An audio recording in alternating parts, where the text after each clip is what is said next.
Inside the Birds is back. What's going on, everybody? It's Geoff, Mosher, and Adam Caplan for a very unique podcast. It's been a unique week or two for the Philadelphia Eagles, but this is going to be half film review from the Eagles' win over the Washington football team, 27-17. And because it's Friday, it's also going to be a preview of this next game on Sunday against the New York Giants. Round 2, Eagles-Giants, this one at the Linc. Eagles lost that first one 13-7. So we have a lot to discuss. It should be like a whole informational pod of film review and look ahead, and we'll get 3 teams essentially covered in this podcast: the Eagles, Washington, and New York.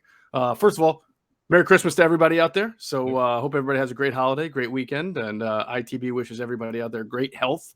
Be safe, be careful out there, because as we've seen with the Philadelphia Eagles over the last week and the Washington football team and just the whole league, all sports, all society, this Omicron thing is spreading fast. So hope everybody has a happy and healthy and safe holiday and new year. We'll talk about Nick Sirianni not being available, well, potentially not being available in a little bit. Even though it was an atypical week, Adam, we had some really, ITB continues to, the machine keeps rolling. We did our ITB TV with Seth Joyner, which was really awesome. For those who caught us on Seth's show a couple of weeks ago, it was cool to have Seth on our show. I called it like a home and home. It was pretty cool.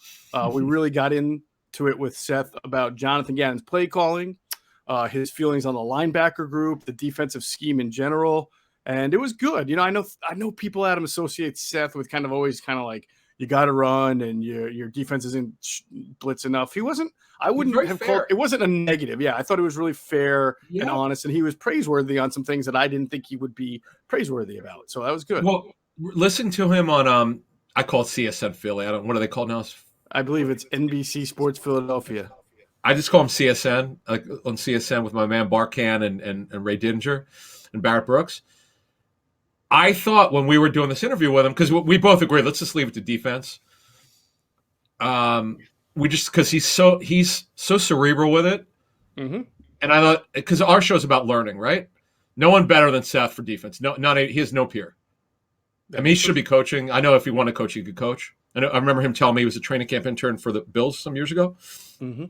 But he was very fair in his criticism, and he also had some praise, as you said. Yeah.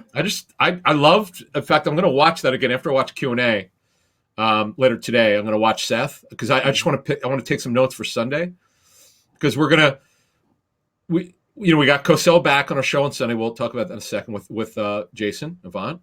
Mm-hmm. And this learning experience, I'll say this has been a very unique season for the Eagles. There's lots of ups, lots of downs, a little bit better than I thought.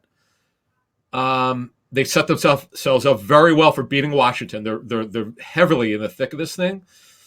And it tells you, based on the record, we had maybe our biggest number we've done for a pregame show in 2 years. Our number was a monster number for live. Yeah, shout out to everybody who watched. That was really great. Thank you for watching, folks. We're trying to figure the analytics out in this thing. I don't quite understand it. Well, I was thinking that there was so much that happened between our our preview and anybody else who did a preview, and then with COVID and Washington, right?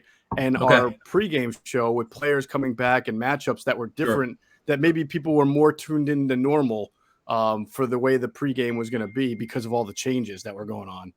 Oh, just and a couple. Yes. Well, it could be. And a couple guys told me on Twitter they thought Avant was phenomenal, and I go, you're absolutely right. Home run. Jason's just what an addition he and Q have been. Thank you guys so much. And look, this is a huge game. We'll get into as Geoff said, we don't have 2 hours. We want this under an hour. You guys keep telling us you want at least an hour from us. We'll give you an hour. But this is a thing. It's another NFC East game, as you were talking about on our Wednesday show. They're all NFC East the rest of the season. From here on out, that's right. You mentioned Q&A. Great show they had. I really, appreciate them being able to turn out a really good show on a short week with the game being on Tuesday. There's one observation that jumped out at me that we'll get to a little bit later. It was on a specific individual that I believe we've kind of gotten similar feedback about just in the course of talking to different people around the league. Offense or defense? On offense, yeah, and we'll get into that. I'll bring it up at the appropriate time and say, hey, Jason also made this just so I don't give away too much. And it was a really good episode. Again, our pregame show will be back, and at some point I'll get to putting that script together. You and I will. It's such a short turnaround. Holidays. Well, that's the thing. So Geoff gets it started. He spends hours on it. I feel like it's like a movie script. Get the final edit. Yeah. So I had the transactions, additional info that we have, and intel and so forth. And as Geoff astutely said last Friday, I think when he sent it over, he goes, just understand this is going to change a lot, so don't worry about it. Right. Oh, my goodness gracious. With the Washington, I'm not joking. I did this. Every hour on, now again, we knew the game was being moved to Tuesday. Mm-hmm. But because I know players could come off at any time, on Saturday and Sunday, every couple hours, I was looking at the Washington's PR feed to see if they added or took people off, because the script keeps changing. We have to change our analysis. And that's spinning us forward here. That's the world we live in, whether you're a fan of a particular team. In this case, it's the Eagles. We have more players on it now. Mm-hmm. And how this impacts matchups. And this is the challenge of doing this. I was talking to Greg Cosell about this on Thursday night. Greg was talking about, for the matchup show, there's certain players that they'll talk about and may not wind up playing. But as I said, Greg, don't worry about it. People are tuning in for the information. They want to learn more about players. Right. That's all you can do. Yeah, no doubt about it. No doubt. We'll do our best here on this pod, and then we'll make the adjustments on our Sunday pregame show that starts at 10 a.m. Right. All right, let's get into kind of the big news that we've been talking about. So as we sit here today and do this podcast, and people mostly listen to it on Friday morning, Nick Sirianni is not with the team physically. He's able to do some meetings and things like that remotely. He is on their COVID list. I believe he said he started to not feel great the night before during the game, at the end of the game. I thought he said, if you watch him with the post-game handshake with Rivera, he uses his sweater to cover his mouth and gives him a pound. And so then he woke up not feeling great still and took the test, and he's COVID positive. Now, when that happened, I suspected that there was just going to be a rash. I mean, the head coach is around everybody. We saw him yelling in the face of the quarterback on the sideline. Even though it's outside, he was in his face. Sure. So I thought there would be a rash of players to test positive. As we do this podcast, there have been a couple, but not the rash that I thought, and that's good right now. Yeah, so we'll see if that changes. But Adam, what I thought was interesting is, and I can't wait to talk to Jason and Greg about this on Sunday.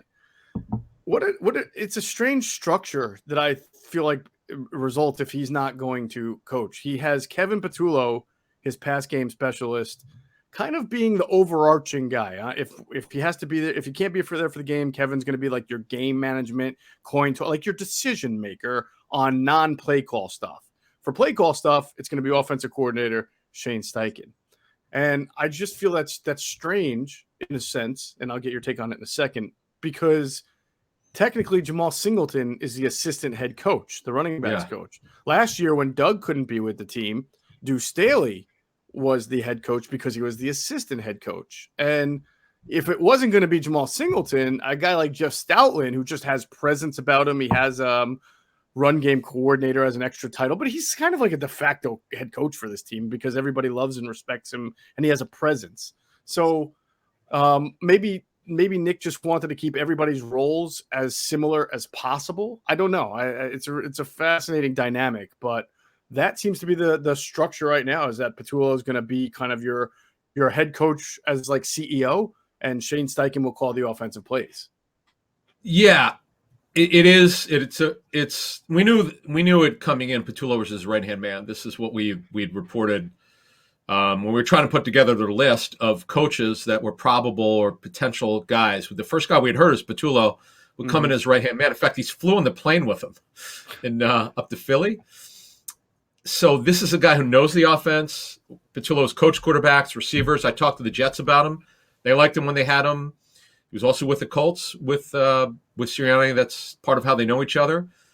And Steichen knows the offense, obviously, and he would call the plays. Mm-hmm. So who would be the acting head coach now? Kevin Patullo.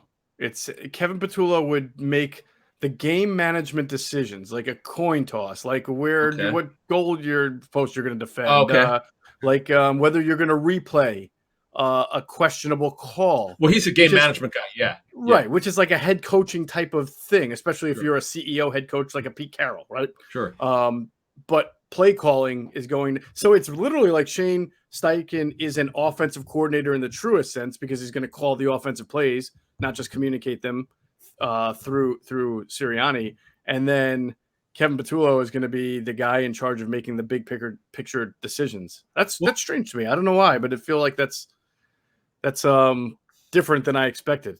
I don't know why Jamal Singleton has the title of assistant head coach if he doesn't get that responsibility. Who addresses the team? Like, okay, pregame, post, halftime. That I would think that would be Singleton. That's a great question. That would be my question. I know it's not super important, but someone's got to address the team. It's kind of a weird dynamic. We'll see. Odds are against Sirianni being cleared, but if he's not, this is the plan. Mm-hmm. And they'll go from there. So, remember Doug Peterson, he tested positive in the offseason of last year, didn't he? It was in training camp. Was it training camp? Days of training camp, I believe. Okay. Yeah. Okay. Yeah. Either that or OTAs. Now I can't remember. I think it was now. It was in the spring. OTAs. I know that. I just don't remember. It was OTAs. It was OTAs. Okay. Right. All right. So we'll see if he can make it back. It's obviously that, I brought this up at some point in an interview with someone. It's not the most prohibitive thing as you would think. I mean, last week, the Saints were without Drew Brees. They were without Sean Payton, and they beat the Tampa Bay Buccaneers. I know the Bucs had a lot of losses to injuries in that game, but they still the Saints won the game without their head coach. Didn't the Browns win last week without Stefanski, if I'm not mistaken? Well, they won last year. They lost this week. Right. It was last year. They won a playoff game. There was a team other than the Saints that had a coach out with COVID. I can't think of it right now that won. So yeah, you can win with, look, you'd rather, because the Cowboys did it with Mike McCarthy, Dan Quinn earlier this year won a game. Yeah. Mike McCarthy was out a game. That's what I said. Yeah. Dallas won it with Dan Quinn. Right. I'm just looking at now. Yeah. Last year was actually with Stefanski. He was out on a Thursday night game against Pittsburgh. They absolutely smoked him. Oh, it was Thursday. I thought it was a playoff. For some reason, I thought it was a playoff game. I don't. No, I think it was a play. I think it was their playoff game. Was it? You could check that, but I'm almost positive it was their first round playoff game. I know this. Game. They annihilated the Steelers, and I was like, you know what? As bad as this COVID thing is, we all learned you can win, because every team will tell you they've got a game. They have a plan by position. If this guy can't coach, this guy will take over. Right. And that's it's funny. People around the league would make fun of Doug Peterson's staff because they seem to have like an assistant for every assistant. It's pretty damn important right now, don't you think? Yeah. Yep. Anyway. Oh, that's funny. All right. So again, it's not. So the point I was going to make that I forgot was that it can be done. It's not the most prohibitive thing in the world. However, this I find is a little bit of a difficult situation because there's such a short turnaround.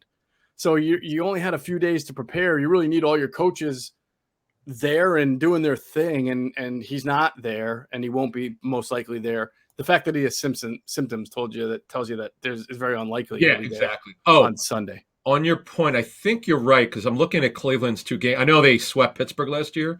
No, they won their last two. Yeah, it had to be the playoff game because they won the Week 17 game. It was. I just looked it up. They won. They beat him without him. Holy smokes! Without Stefanski, who by the way calls the plays. Mm-hmm. Alex Van Pelt called the plays, and holy Stromboli put up 48 at Pittsburgh. Yeah, holy Stromboli. I like that. I haven't heard that one before. 48, right? Jeez. Crazy.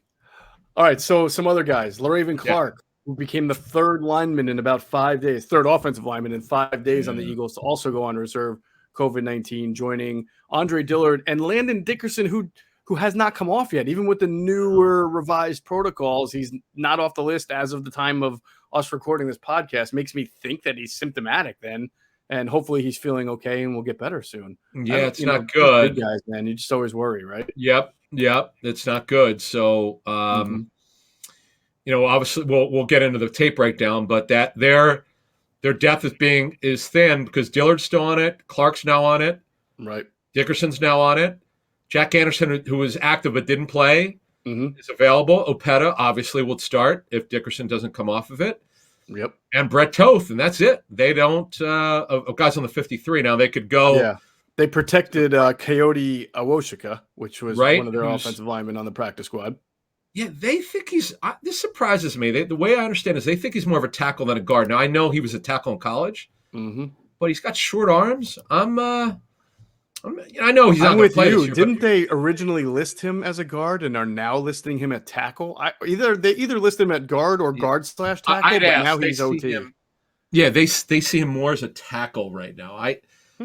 We'll see. Look, this is extremely minor, but he's a kid who's got some. He's a talented player, and I look. It's all about Jeff Stoutland. When Jeff Stoutland grades a player, whatever he thinks, I would go with. It's a guy he hasn't missed on much in 8 years, 9 years. In Stoutland, we trust. That should be emblazoned somewhere on the. Don't need to make a shirt. In Stout, we trust. Yes. In Stout, we trust. Absolutely.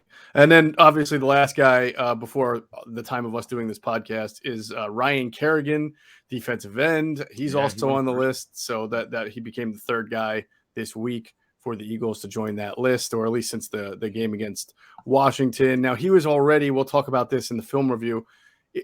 I don't want to say he was losing his job, but he was starting to lose snaps to the rookie Teron Jackson. So now it looks like Teron Jackson will get even more of an opportunity if Kerrigan can't make it back in time.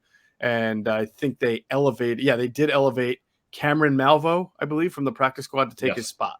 Yes. So maybe we'll get a first look at Cameron Malvo as well. Let's start off with film review from the Washington game. Of course, as we always do before we get into that, I'll tell you we are winning. Adam and I are always winning, even though we don't play sports anymore for real competitively. We're winning because we use Deal Dash, the online shopping platform that's actually fun. It's the longest running penny auction website and app around. And some of the things you get, almost everything you can get on Deal Dash is just too good to be true. I mean, you've seen a car go for $900, a brand new TV for less than $2. So many great things at such low prices. If you're willing to just hang it out and bid those pennies and be the person that outlasts everybody else to win. It's like the NCAA tournament, right? Survive in advance. So don't be a loser. Stop paying full retail price for things you want and get on Deal Dash. Go to DealDash.com or download the app. And when you register, use the promo code ITB for a special offer for some bonus free bids. All right. Let's start off with the offense. Offense and Jalen Hurts against Washington football team's defense. It was a very interesting game from Jalen. The final numbers were great. It's one of the better statistical games that he's had.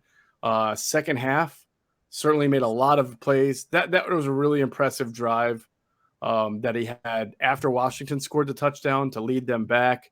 And Greg Ward made a great touchdown, but really also Jalen put it in a really good spot where only Greg Ward could make that play. This is the second time I can really remember the sort of kind of touchdown, Adam, where he just trusted the receiver to really make a play. You know, you go back to the Denver game where he trusted Devontae Smith to come out with that ball, and he did. And same thing with Greg Ward. He didn't put it in harm's way, but I mean, he certainly didn't. It's not a pass that you think has 100% completion percentage there, or expectation of completion percentage on that. Yeah, look, see, our information, you and I shared some notes on this thing. We talked, I think, to a total of 4 people. Yes. I know this is not going to be popular because I know there's other narrative out there that Hurts played really well. If you just go by TV, you probably, on a 10-point scale, will give him an 8, 8.5. I thought when we did our post-game show, I'd only had watched TV at that point, and I'd not talked to anyone yet. So I gave him a 7. I thought he was solid. I still think he was relatively solid based on the information we have. But the notes where you and I agree on our information from our sources, and it's very clear. All 4 people we spoke to agreed and disagreed on some things, but they all agreed on this point very strongly. There were a lot of receivers or 10 and pass targets getting open. They didn't get the football. Hurts sometimes went to, in the progression, clearly not the right guy. I know for a fact some of the people you speak with play in the league. I think since we've been doing the show, I know you talk to guys who play in the league. I know as well. Yeah. These guys know what they're looking at. Yes. I can't question these people because these people, this is what they do in scouting. They know what the hell they're talking about. Yep. When they all agree on something, it's true. Hurts is missing throws he's got to make. It's not about accuracy. It's about this is the progression. This guy gets to the ball, not this guy over here. It's nice, though, that his accuracy was good. Okay, it's a positive. But you got to hit the players in the progression. And it's not something that is easy for fans or you and I to understand if we're not watching the tape. But I watched some clips of our information we were given, and I could see what they're talking about. And that's just something it's been an issue with him just about every week. You mentioned the Denver game, he was way better than the Denver game. It's not even close. He was great in that game. Like, okay, great's still strong. Very good. Yeah. This game, he was solid, but he left throws on the table. I know it's hard for people to accept that when he went 20 for 26. Yes. Give you another nugget. Just about all those runs were on him and not this game because of his ankle. Clearly, they were not going to ask him to run on his run by design. He ran mostly because he either didn't like what he saw or just decided he was going to run. Can't do that. There are guys running open. If the tape shows it, that's the critical stuff I give you. Yeah, I agree. You know, we talked about this before the pod, and we shared similar notes. And I think the trickiness for the viewer or fan is that there are some that you can see obviously. For example, trying to throw it to Devontae Smith double covered in the end zone, and you see Kenny Gainwell wide open there. That's obvious, right? But it's easily okay. So he made up for it with a better second half. But there were other throws, for example, that there were throws that he completed that were good plays because he completed that play. You know, you're watching, for example, there's a throw to Dallas Goedert across the middle that he made early in the game. I think it was the second possession. It might have been third down. It was a good throw. He completed it, moved the chains. However, when you see it from above, it was either Watkins or Rager. I forget who. Someone running a deep post, and I think the defender had either slipped or completely had the eyes in the backfield, and he was wide open. Like his hand is in the air, like wide open. It's almost impossible not to see someone that open. And yet Jalen chose to go for actually a more difficult throw because Goddard wasn't wide open. Jalen just was able to connect with him there.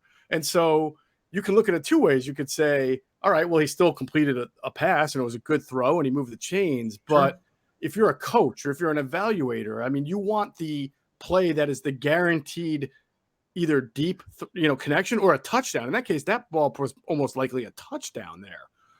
And there were a couple of other instances in talking to people who looked at the tape that they saw that. And so I'm going to tell you something else that was told to me that I've heard throughout the season. I think you have too, is that he sometimes works backwards with his progressions, meaning he's looking short to long instead of long to short, right? I mean, you want to see your first progression, long, deep, open, hit that guy. If not, then you quote unquote check down or you go to your projections middle, deep, middle, short, right? Sometimes he's short, middle, deep, and it's really not that it works backwards on purpose. It's just that I think what we've heard before is that he kind of knows who he wants to get the football before the play. Predetermined. It's one thing to when you're always hitting the open guy because of that. Because you know what the defense is. It's another if you're just predetermining I'm going to this guy because that's my guy, And so that's an area that they would like to see Jalen Hurts improve on. And you can definitely make an argument. And we're not trying to pile on Jalen. We're just telling you what we're told. Did some good things in the game too. Yeah, he did some wonderful things. So and again, it's all growth and learning.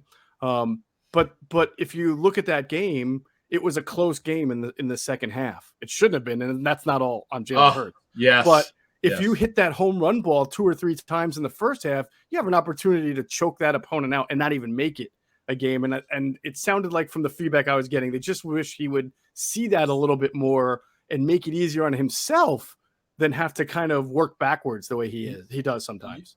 I was told you could see this clearly on the coaching tape that he is. It's on what you were saying. He's looking down instead of down, up and downfield.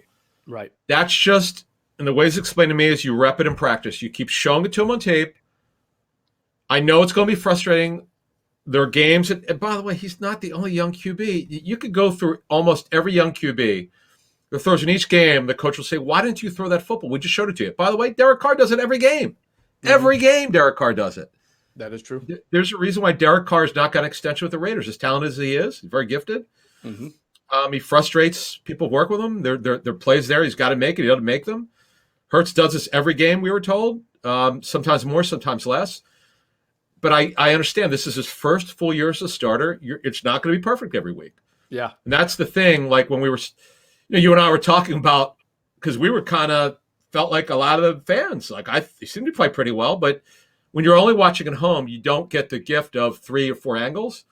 And the people we talk to who work for NFL teams are like, this is when 4 people agree on the same thing. It's definitely right. There's no, because they play in the league. I think most of these guys we spoke to, at least they play in college. Mm-hmm. But or they've been in the league forever and have been evaluating forever. Yeah. Yeah, exactly. Right. And they've grown up in the game. So I don't argue. So just to add to this, absolutely love the pre-snap motion. Now, although I scoffed at it, and you and I scoffed at it months ago, when not Hurts, Sirianni talked about the pre-snap motion, why they don't need to do it and all this.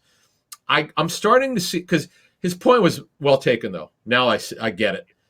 You can't just do it to do it. You have to be selective with it.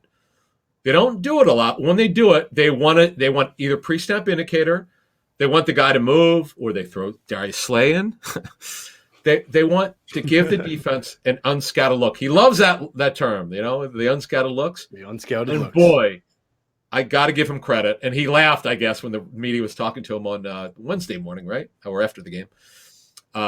They definitely had a little extra time. I thought that was they're coming out of the bye. As you said, they had 16 days, right? Or whatever the hell it was.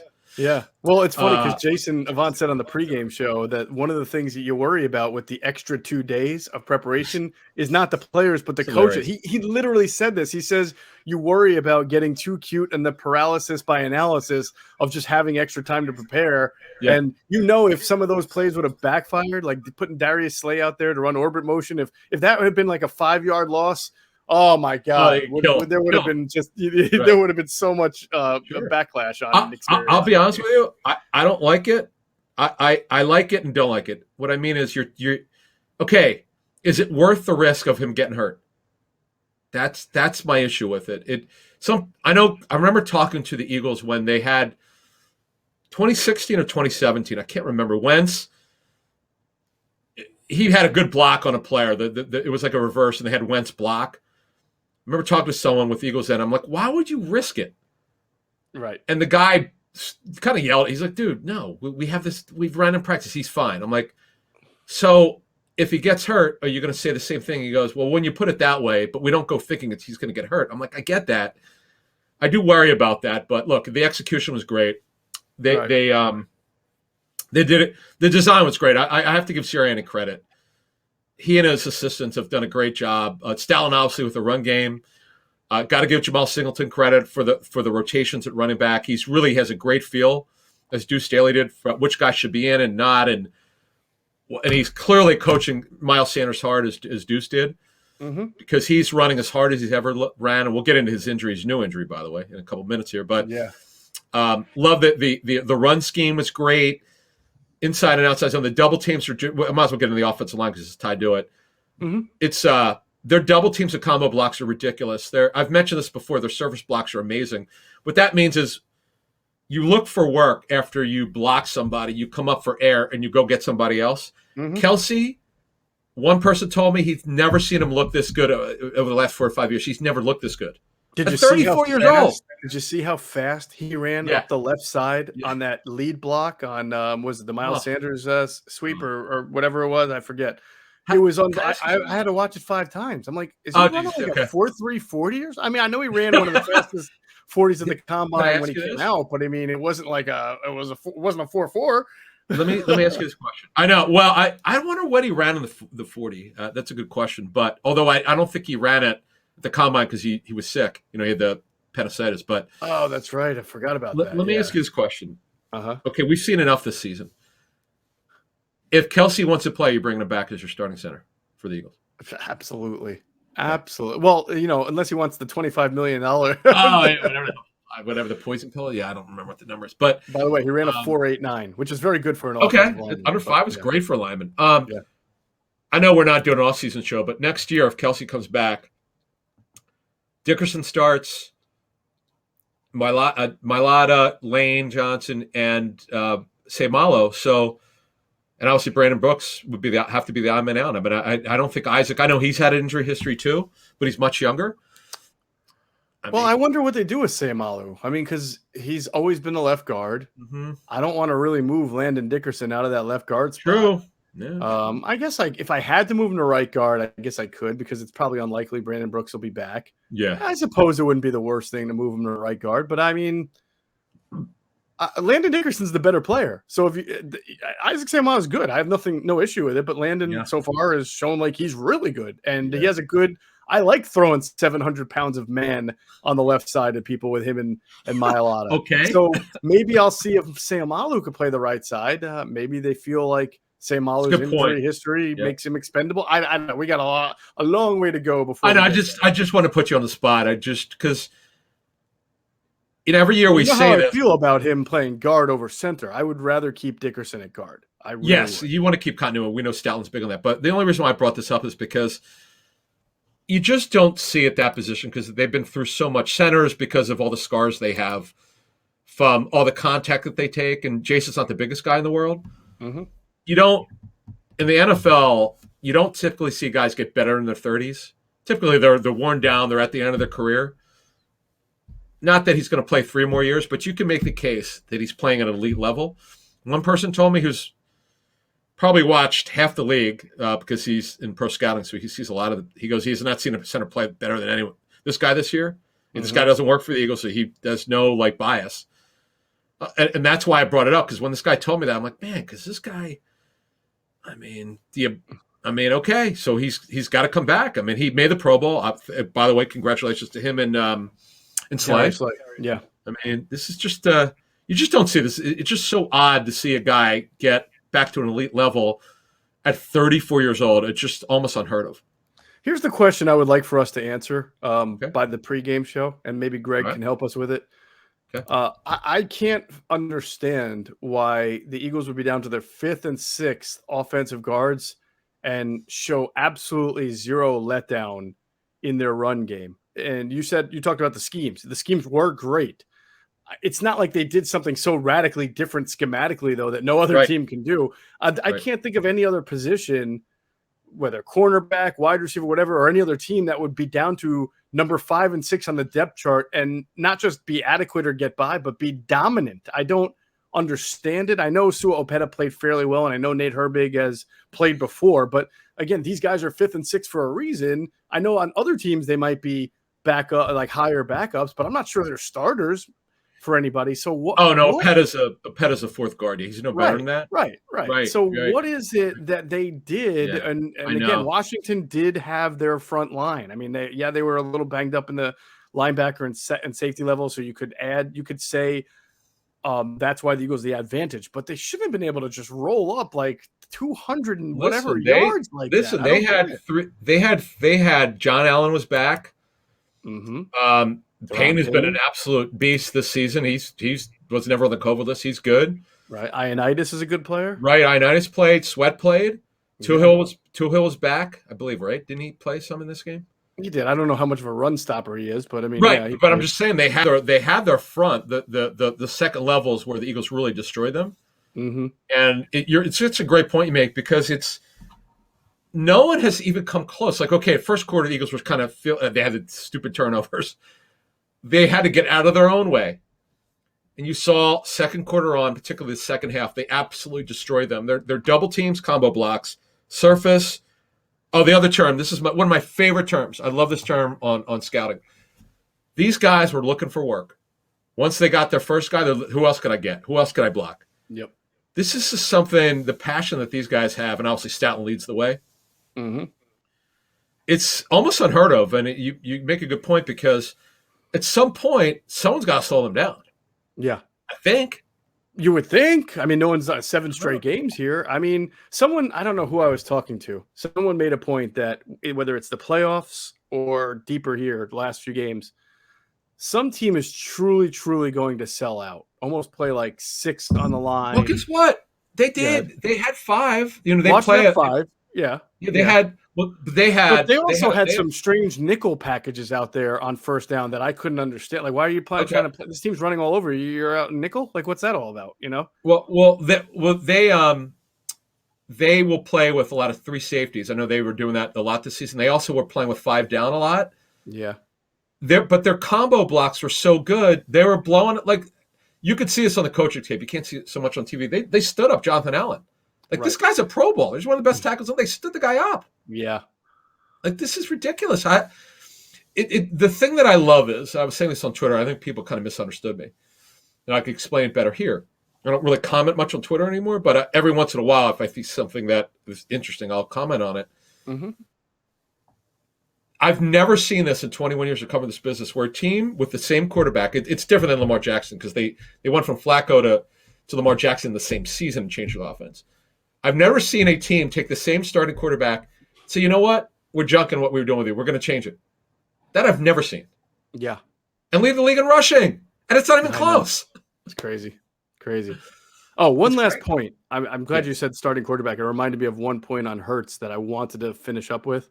Sure. Because we alluded to it. The fact that we have sources telling us who watch the tape, who are way more expert than us, telling us all similarly about the throws that he missed, that they would love to see him make more. But we do, you're right in that there's disagreement sort of among what that means for his future. And sort of some of that disagreement is obvious because you can never project a person's ability to improve to a certain level. So I think what you were alluding to is what you hear is some guys say, yes, he's doing this. You want him to do it better, but he's still getting better, and you can live with this as long as you surround him with X, Y, and Z, or you're built that way. Others say that this might be something that just holds him back for the rest of his career if he doesn't get it. True. And you're always going to want to find the person who sees the field more clearly. And if you can at least get that in the second round, maybe you can get that plus a little bit more in the second round down the road. Who knows? I mean, that's just the only chatter that I hear where guys kind of debate whether or not this will get better or whether it's going to stay the same. And it's, of course, there would be disagreement on that. It's hard, man. You just never know. I asked Ron Jaworski that. I don't know how many times when I used to watch tape with him and Cosell years ago, because they would specifically show me something where this is where the throw should go. It didn't go there. Mm-hmm. There were some quarterbacks who do it more than others. And I remember Jaws saying sometimes they just don't get it. There's nothing you can do. Okay, I'll give you an example. Jeff Garcia was what we call runaround quarterback. Yes. He would drive Marty Morningweg crazy. He would just run around. Mm-hmm. The progressions here, he's like, I don't want that, I want that. And I'll just scramble until I find it. And then he'd throw it accurately, right over the middle, and his completion percentage is great. And you go, great throw. Well, right. That's not what it's schemed up to do, but what can you do? Because the guy's so accurate. Right. Well, Hurts is very accurate in this game. It's a tough call because, does he bail when he shouldn't? Yes.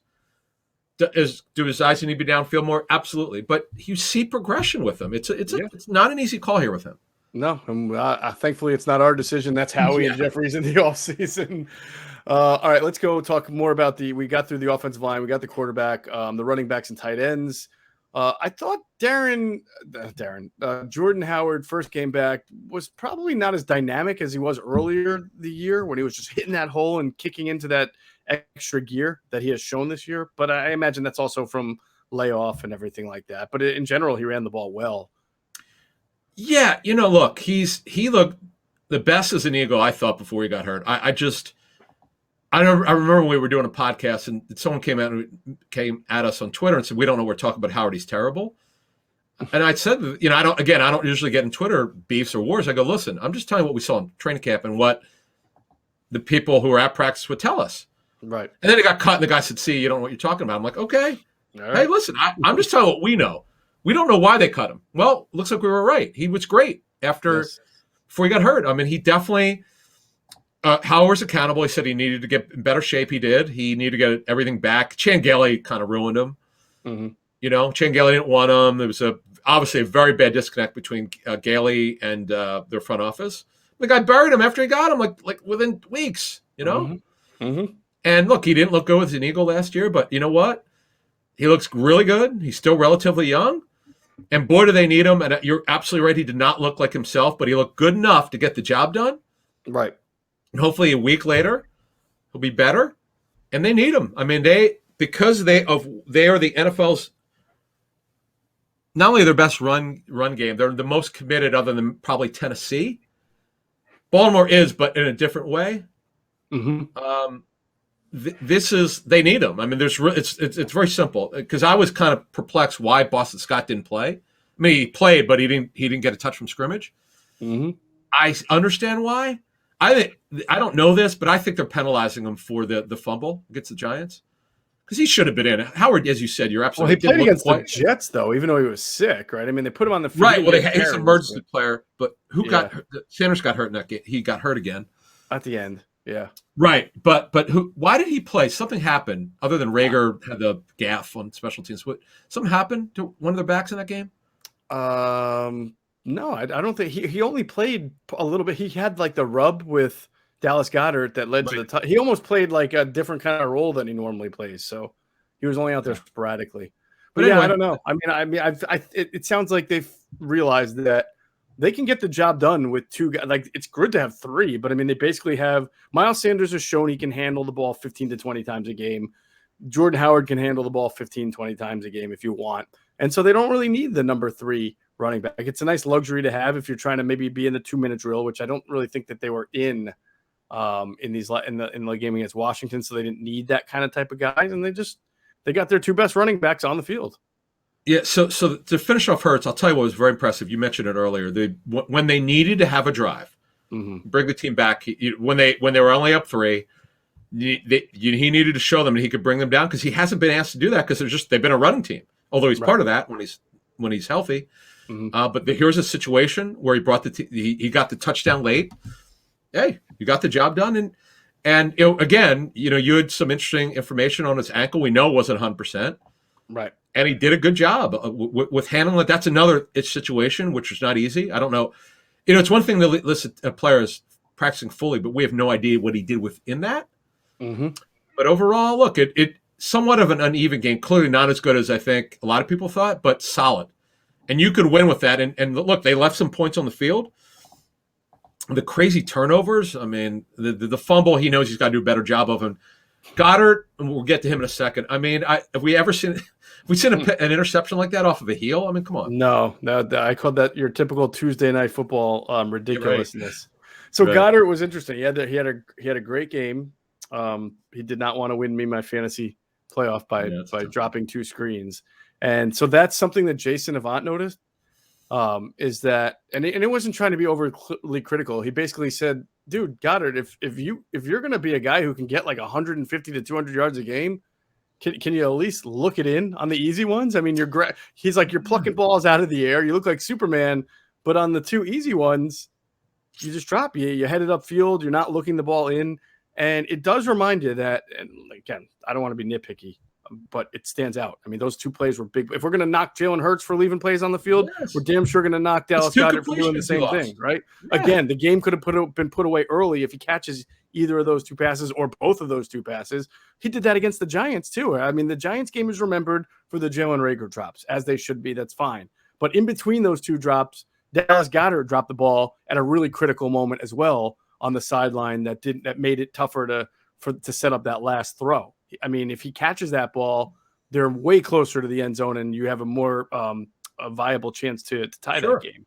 So you got to have your concentration. You just have to. That's it. Well, here's what he does. He tries to run with the football before he has it. It's an ongoing issue. He's always had it. It's got to get cleaned up. It's a problem, and it's it's concerning, because you just talked about that screen. He cut around for 50 yards, perfectly designed and executed by Hurts. And designed, they got the look they wanted. The lineman went upfield. The D lineman went upfield. Couldn't be any better. And I'm sure he's going to remember now, okay, if I drop a ball, I better make sure it hits the ground. Yeah. It's just so bizarre. Jump on it. Do whatever you got to do. Yeah.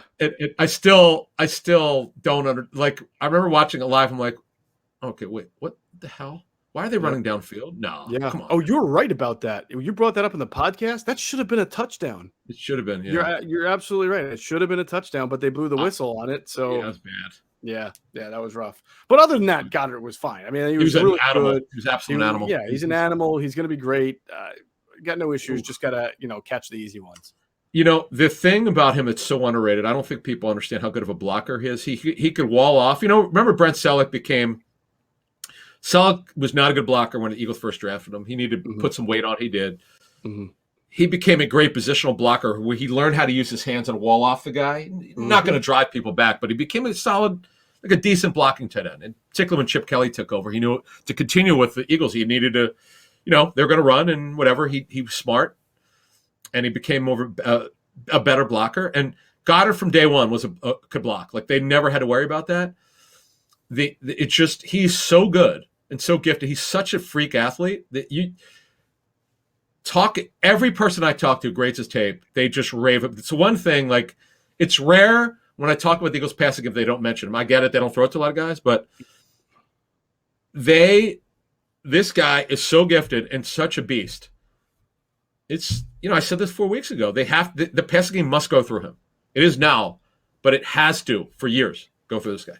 Yeah, I'm completely with you. He should be number one target in every game going from here on out. He was outstanding in that regard. And that'll finish up with the offense. I think we've gone through everything. Let's switch over to the defense. Oh, just one thing on offense. Go ahead. Just going to add this before we go to the defense. So Petta had, he's still learning. He's a young guy who's, had a lot of playing experience. For him, he handled himself okay. Had a penalty. Mailata had some penalties in the game. The hold was ridiculous when he horse-collared the guy. Absolutely no reason for it. It had nothing to do with the play. Right. They'll learn from it. Their timing is. Because I'm not watching coaching tape from 32 teams. I would have to ask Greg. Greg Cosell sees more coaching tape of 32 teams than anyone who works in the NFL. Greg technically works in the NFL. Works for NFL Films. I would have to ask him this question on Sunday. Is there a line that's better timed up, schemed up, and is in lockstep with each other than this team? Baldy also. I know Brian Baldinger watches a lot. Yeah. Great job too. Yeah, no, it's a great question. It would be hard to find one. As you said, and such a great point, you stick in these guys who shouldn't be playing. Although one person said this is the best Herbig had looked. He played very well in this game. Yeah, great for him. But as you said, a guy like Opeta, who nobody knows anything about, is an undrafted free agent at 19. To handle himself against the guys he line up against is pretty remarkable. Herbig's probably going to wind up like Vaitai. He's going to probably not sign an extension with the Eagles because there's no starting job for him, but he'll hit free agency. Somebody will sign him, and he'll have a long-term, probably be a long-term player somewhere. I mean, given the state of offensive line play in the NFL, shouldn't be too hard. And apparently Vaitai is playing pretty well for the Lions. I saw one of their beat writers talking about it. Yeah. He had a turf toe injury. It's nasty. He was asked by Matt Patricia. I guess they were asking his either before practice or after practice do extra drills. And he wound up suffering an injury, and he just never was right physically last year. But no, he got $10 million a year. Yeah, good for him. Yeah. Yep. All right, Eagles defense. Let's talk about the front seven.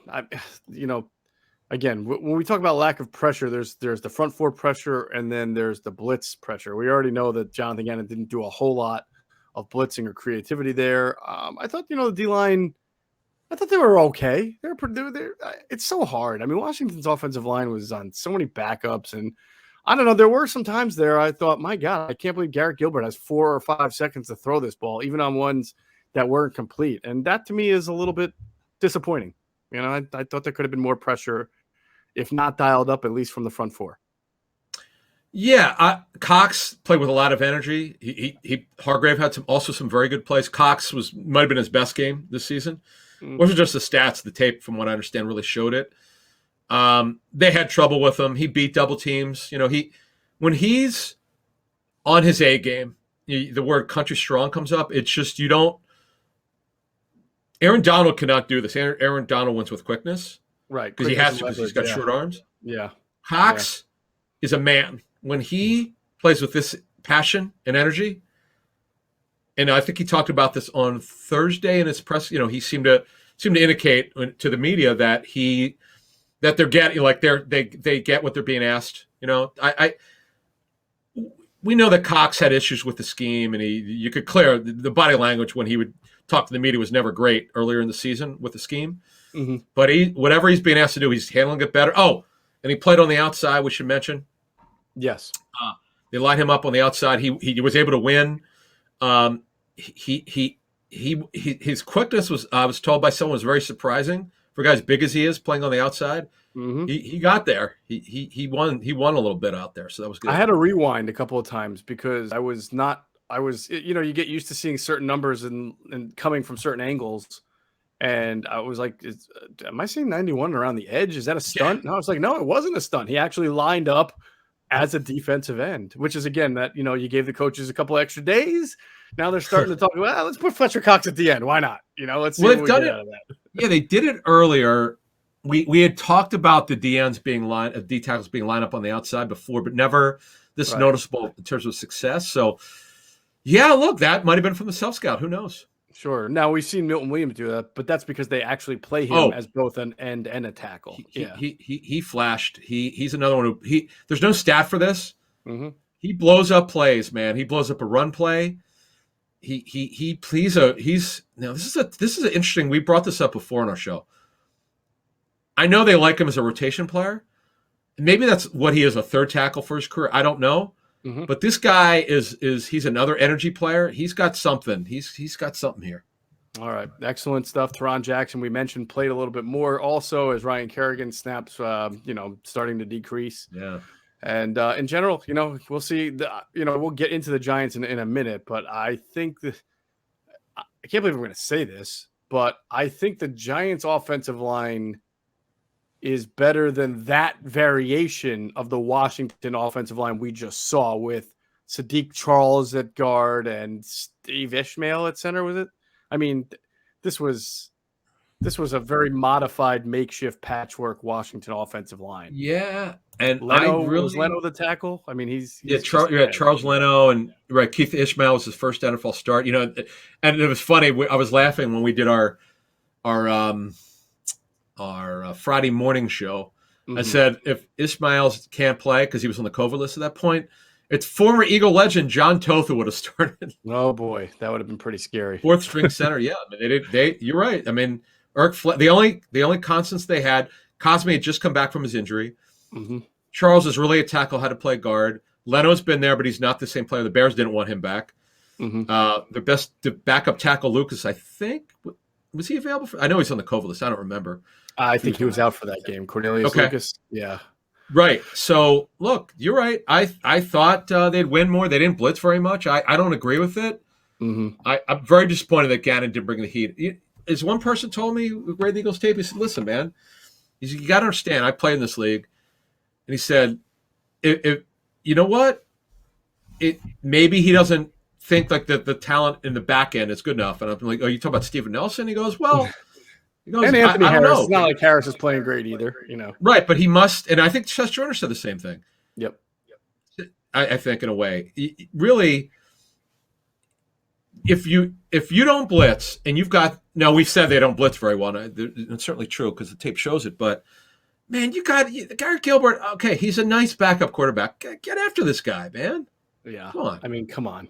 It's just silly. And again, we spoke to a lot of different people who either played or have scouted in this league for a long, who've grown up in the game, and I couldn't find one person to say, no, I kind of like that approach against Garrett. That makes sense to me. I couldn't find one. So, well, I mean, if they had Charles Tillman at corner, who could strip the ball, and you feel like you could just play coverage and not blitz, and you had great sticky coverage, right? I just don't think he feels that they can handle it. That's basically what we had heard. I think so. That we'll stay with that. The tackling was better by the linebackers, but again, this is one thing I should have brought up weeks ago when Singleton got benched. Mm-hmm. Part of the thing that's different. We've mentioned it before, but not enough. The linebackers are farther back than they were under Schwartz's scheme. So yeah, Singleton would be late for some tackles because he's so far back. Mm-hmm. And he was all over the place. He made some really good tackles. I know that Gibson hurt his toe in the game, and Edwards did a good job. And the other thing is they're not getting crushed on contact like they were earlier this season. We should probably say that. Yes, that is true. That is true. They get to the I think the change to Edwards and getting rid of Eric Wilson made a very big difference. It just plays smarter football. Edwards knows where to be. You saw him break up that pass on the first drive up the middle. He just has better instincts. He's a better downhill player. And they have been better against the run. Not like collectively summarizing the linebackers and defensive backs. Slay had a few pass breakups that were good. He just took his eyes off the ball the time he got beat off on McLaurin. I don't know if he was peeking into the backfield or whatever, but he just didn't see the ball well, so he got beat on a long one. Other than that, pretty good, pretty well done from again. Mostly what they did was try to throw a little bit of disguise and post snap movement there, and that's going to work against a guy like Garrett Gilbert who's not seen a whole lot. And there you have it. So we'll see. I mean, I don't really have much left on the back end of the defense other than that. There were no outstanding individual efforts. I do think, again, even though he got fewer snaps this game, when Marcus Epps is out there, it's like you see him, you notice him. Anthony Harris plays most of the game sometimes, and you just don't notice that he's out there. There's no difference making coming from Anthony Harris the way sometimes you see it with Marcus Epps. And I just wonder at some point if they'll just start being more. I thought it seemed to happen against the Jets, but I just wonder if Marcus Epps at one point is going to start playing more snaps than either, or if Jonathan just doesn't want to make that major of a change at this point in the season. Well, right. The latter. I think because they're right in the playoff hunt here. Right. That's a draft like to flip. I don't. By the way, I wouldn't disagree with it. I think it would be the right thing to do. Sure. But I just don't. I think look, they made the big move at linebacker. Well, of course, Davion Taylor got hurt again, but you're making Singleton technically a backup, but I don't know. He still plays a lot, so I don't even know what that means anymore. But anyway, That's the defense. All right, so that'll wrap up the film review part. We'll get into the Giants in a minute. Of course, if you want to get an advantage over your sportsbook, you got to download BetQL, the only app you'll need to make smart bets. They have a best bet computer model that scans over 350,000 unique bets a year and gives you a best bet recommendation for every game across all major sports and the reason why you should place the bet. Their model covers everything from spreads to over-unders, player prop bets. They also don't mind if you just scrap the whole model and do your own research because they got tools for that as well, from sharp data to line movement, team summaries, lineup and injury breaking news, even a leaderboards to track your success. So head to the App Store or the Google Play Store now to download BetQL. You can also go to the website try.betql.co/ITB and enter the discount code ITB at payment checkout to get 25% off their subscription offerings. Check out their sportsbook offers page if you live in one of the eligible states, because you can claim free offers upon signing up at one of the many sportsbooks listed. So don't miss out on the chance to beat your sportsbook this football season using BetQL. All right, why don't we start off with the injury part of this for both teams? As usual, there are significant. I swear, every time the Eagles play somebody, the team is beat up in the secondary, and we'll get to that a little bit. Yep. Some major injuries also on offense. Sterling Shepard, is he on IR? He's on IR, he's right? Done. He's done. He tore his Achilles. He's done. Right. Bad. All right. And Kadarius Toney was on COVID. I missed that. Yeah, he had the quadriceps injury. He actually on Thursday afternoon came off the COVID list. Oh, okay. He came off. All right. Yeah, he has been he had been out for several weeks. Mm-hmm. So the thing that I've learned about the COVID issue, and a lot of the players are talking about this. If it's like 2 weeks or more, the guys don't seem to feel right when they're back. Mm-hmm. Like they don't have totally their energy back, and they're being they're being played like that in the game. Like they won't have their normal amount of snaps. Now, with Shepard hurt, okay, Shepard's done for the season, obviously till in the summer because he tore his Achilles in the last game. Mm-hmm. John Ross is also on the COVID list. They need Toney to play. Now I don't know how many snaps. If you're in a fantasy semifinals, I know you want to probably play him. I would try to find out, see what's out there, if any of the reporters know what their plan is, or I mean, he's going to play, I would think, but I just don't know how many snaps he can handle because he's been out for so many weeks. He had the finger, the quadriceps. He just missed a lot of time, unfortunately. Yeah. And then at corner, Aaron Robertson, who played a lot against the Eagles, is on the COVID list, unfortunately.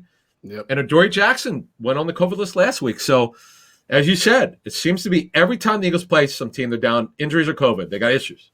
Yeah, well, especially in the secondary. The Giants still have some receivers, even without Sterling Shepard and Kadarius. They'll have Slayton. They'll have Kenny Galladay there. So they should be all right. But obviously, that's some artillery. And John Ross out on COVID list also takes away from what they could have.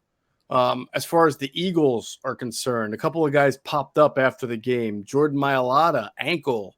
Miles Sanders with a new one, quad, and Jack Stoll knee. Didn't Jack Stoll get evaluated for a concussion in the game? Was that him? Well, he took an odd. Remember, he got upended, like he got flipped over. I was told that the only thing I don't know what kind of knee injury it is, but I was just told that they escaped a major injury with him, and he was going to be okay. Now, I assume he's going to play.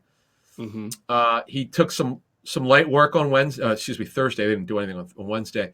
Another guy we don't talk a lot about. He's exactly what they want. He's a little bit more athletic than you think. Mm-hmm. He had an MCL injury his final year at Nebraska, or he would have been drafted because he didn't have a lot of production because he missed most of the season. Right. He's a very athletic wide tight end. He's been exactly what they wanted. I don't know how they found this guy, but this is a heck of a find for them. And he's been everything they wanted in that position because you need a guy who's willing to accept that role where you're not being asked to catch the football. You're just going to block. Mm-hmm. And that's what he does. Well, he does it well. He's got a decent future, I think, Jack Stoll. So we'll see how his career progresses as it goes on and if he'll be able to play here in this game. Let's talk about the Eagles offense versus the Giants defense. Now, the Giants defense is pretty good, Adam. I mean, the Giants are terrible. I get that. But defensively, they've got some good players on the front line. They have some good players in the secondary. We'll see if they play. But as I mentioned, I think on the last podcast or an interview, maybe Football at 4 with Gil, they lose games like 21-6 or 17-3. It's their offense that's putrid, but their defense, as we saw when they played the Eagles a couple of weeks ago, their defense is not terrible.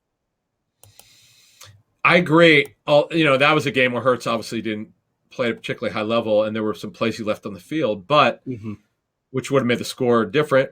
You're right. Look, Leonard Williams really revived his career after he left the Jets, where he's a disappointment. That the trade which got panned that Dave Gettleman made, it actually turned out to be a really good player. Tate Crowder was playing more than he did last year. He's their one of their inside linebackers. Mm-hmm. Ojolari, Bradbury has rebounded really nicely after a very bad start. I don't know what happened to him. He was great last year. Awful first half, really good now. They're at a point now that they kind of knew who they are. They're still not playing at the level as they did last year, but they are a good defense, not a great defense, very competitive. We know the Eagles could run against anyone other than the 85 Bears. I think they could run on, or the 2000 Ravens. They could probably pretty much run on anyone. But the game tempo it's a lot of running for the Eagles, as we know. Giants, I think they could not handle the Eagles' running game. It's not like they did it when the Eagles played them before, but they're not a team that's going to give up a lot of big plays in the pass game. The Eagles don't get a lot of big plays in the pass game unless it's Goddard right now.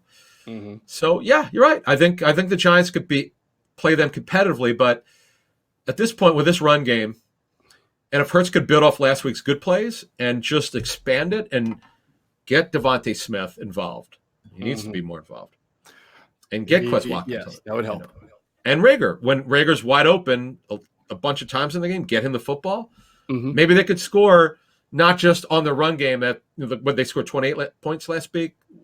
You could argue they should have scored 40 or more. So maybe they can get double up. What they scored? They scored what? 7 points in the first matchup. Yeah, 13-7, right? That was the final. Yeah, so at least they should be able to score 21. I mean, Hurts has got enough going on now. He's improved enough that they could throw it well enough. I know he'll leave some plays on the floor, so to speak, but they got enough here to score against this team.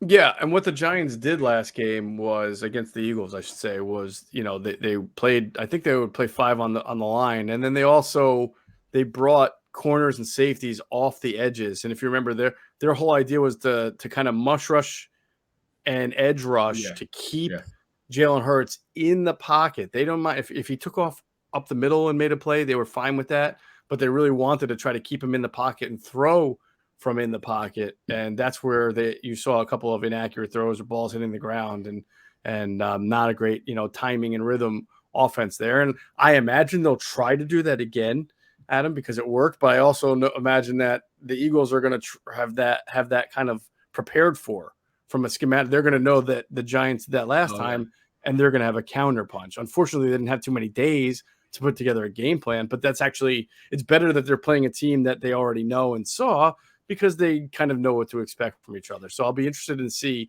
what they do schematically to try to combat what the Giants did schematically on defense. I agree. Where are the Eagles going to dominate this game? Obviously up front, offensive line. I think they're still going to be a heavy run team. They're going to look for Goddard. They have good matchups here. I don't think you're going to see too much different from the Eagles offense. They should have had more points. Again, there were 3 interceptions in that game by Jalen Hurts. So otherwise, maybe it's a completely different type of game. Yeah, I think when you look at the Giants, we've said that they have a good defense. They're not playing at the level that they did last year. Mm-hmm. They are very good against the tight end. The Jets are terrible against the tight end. Mm-hmm. The Broncos, the Giants are very good against the tight end, but they will give up plays to receivers. But again, the Eagles don't use the receivers enough. Yeah, they hopefully need to they can get that going. Yeah, this game would be a good time to get that going, especially if Adoree Jackson can't play and they're banged up more in the secondary. Yes, so that's a good question. So right now it would be with Aaron Robinson being on the COVID list. Yeah. Let's see. It would be last week. It would be Williams, 34, who is, let's see. It was like Jaron Williams was an undrafted. Jaron Williams, yeah. Jaron Williams. Wow, yeah. I know Dallas is struggling offensively. I get that. Mm-hmm. And Lamb had some drops last week, but you got to go after the guy that shouldn't be playing like Williams in terms of starting. If he's starting it, you got to go after him. Yeah, no, I agree with that. All right, it is Christmas week, and DraftKings Sportsbook, an official sports betting partner of the NBA, has a gift that'll certainly put you in the holiday spirit. New customers can bet just $5 on any NBA team and win $150 in free bets if they are victorious. It's a great way to put some extra jingle in your pocket. All DraftKings Sportsbook customers can also get in the Christmas spirit with the holiday free bet surprise. Everyone, and I mean everyone, will get a free bet up to $50 instantly as DraftKings gives away up to $10 million in prizes. DraftKings is safe, secure, and reliable. Best of all, you can deposit and withdraw your cash whenever you want. So download the DraftKings Sportsbook app now. Use that promo code ITB. Bet just $5 on any NBA team and win $150 in free bets if that team is victorious. That's promo code ITB this Christmas week at DraftKings Sportsbook, an official sports betting partner of the NBA. You got to be 21 or older. Pennsylvania only. New customers only. Restrictions apply. In partnership with Meadows Racetrack and Casino. See DraftKings.com/sportsbook for details. Gambling problem? Call 1-800-GAMBLER. All right, let's talk about this Eagles defense versus the Giants offense. So we kind of alluded to this already. You're expecting maybe mostly a front four rush against Jake Fromm, who's probably going to start for the Giants, right? Yeah, I got to think it's Fromm. Mike Glennon, poor guy. He's just beat up physically. They need a. He's not Jake poor. Fromm is a guy. He's made a lot of money. I said not poor guy. He's made a lot of money. No, you're right. I know. Gosh, the Bears missed on him, man. Gosh.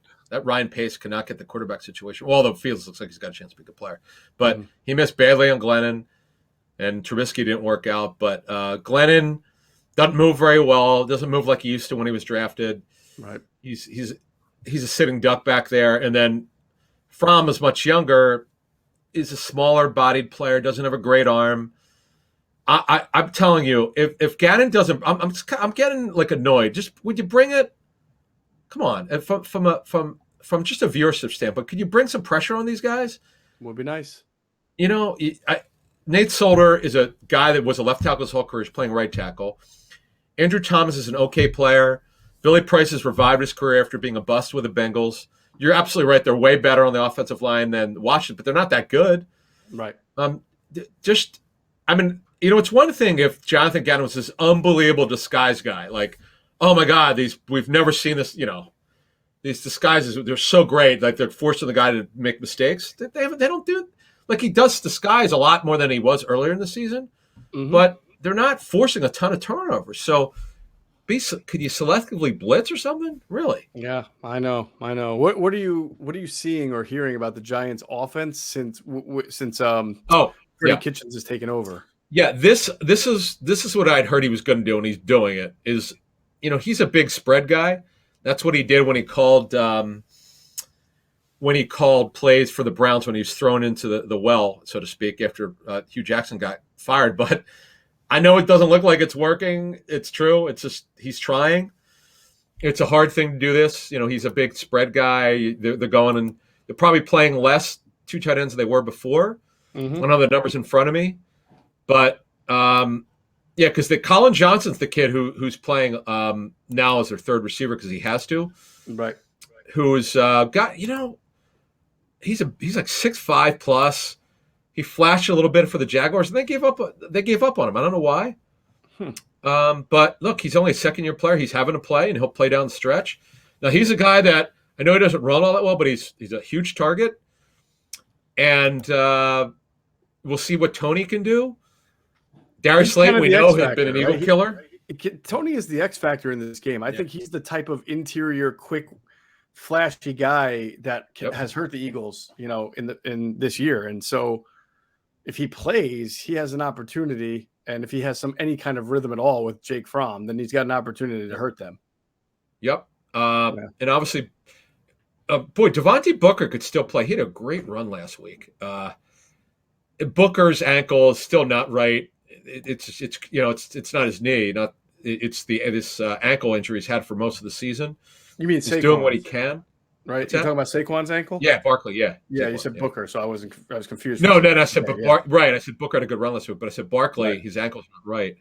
I don't know what they can do. It's like they don't have a fast changeup. The Gary Brightwell kid was a 6th rounder. I think he got hurt last week, so I don't know what his status is. Mm-hmm. So Arizona, but overall right now. They're struggling. You asked about Freddie Kitchens. They're struggling to score. The defense is keeping them in it. Every time I say the game's low scoring, it winds up being high scoring. So what the hell do I know? But I'd be very surprised that this game was high scoring. Yeah. Hey, just on the blitz thing, if the Eagles' defensive line does not play better than it did against Washington, he may be forced to. He may be forced to. I mean, you never know. Jake Fromm. I know people are saying he looked kind of good in his limited time last week. Maybe he did, but I mean, come on. But if they don't get to him and this game is closer than it should be, and the Eagles aren't falling all over themselves like they did the first time against the Giants, then John Gannon may have to come out of his comfort zone. Because, again, the Giants' offensive line isn't terrible. I know people think it is. That's their reputation, but it's not been as bad this year as it more so than the offense in general just has not clicked. Yes. And quarterback play is not good. But I would, off of what you just said, I would say this, though. Against the Jets, the Eagles got a horrific start. Yes, special teams put them in a tough spot, but remember the second half, they got Zach Wilson. Zach Wilson had no idea what he was doing. They skies more, and it made him hold on to it, and he forced some throws.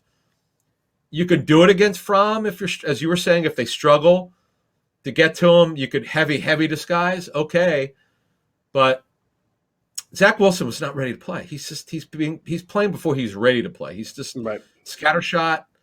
I'm not saying Jake Fromm's any better, but I agree with your assessment, man. If it's not working, you got to bring it. And I would do it in the beginning, but that's just me. I don't feel like Gannon trusts his guys in coverage because it's kind of like last year and I understand it's different personnel, but Schwartz clearly didn't trust his players because they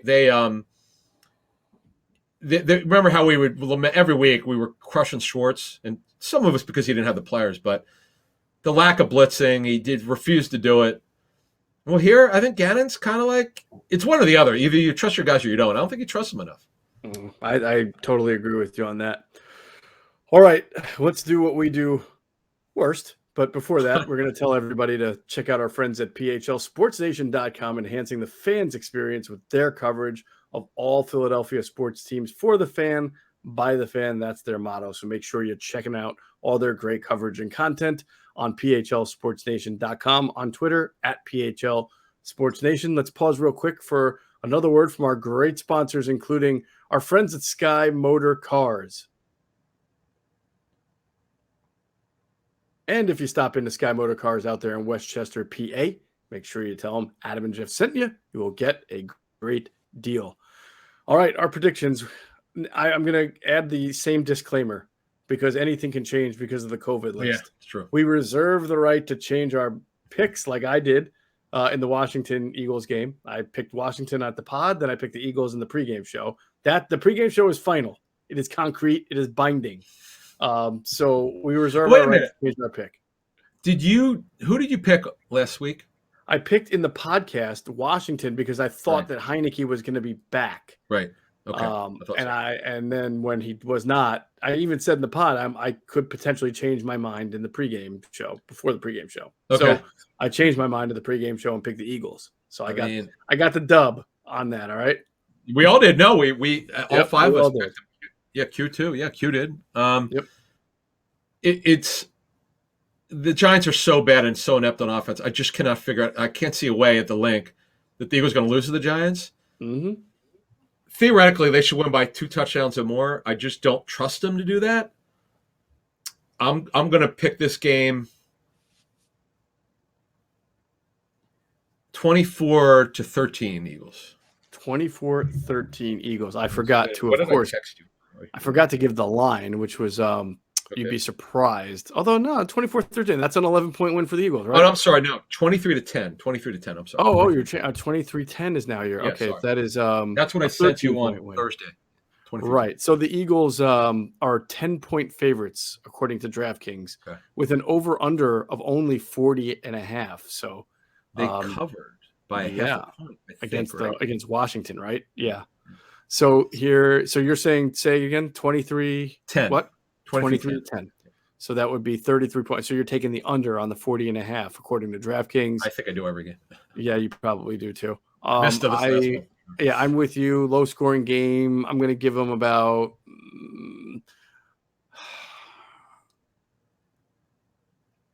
I'm going to go Eagles 20, Giants 11. 11. Touchdown and 2-pointer field. I'm going to go 20-12. That's what I'll say. 20-12. Also taking the under, but not covering the 10-point spread. All right. That will do it for this episode of Inside the Birds, the leading podcast in Eagles Intel. Big thanks to our producer, Hunter Brody. Check out his work on YouTube. His channel is called Sports Talk with Broads, or you can check out his website, broadsmedia.com, on Twitter at Broads81. And as always, we thank you. Have a happy holidays. Have a Merry Christmas. We'll talk to you guys all soon. Enjoy the weekend. Enjoy the game. As always, we thank you for flying with us inside the birds.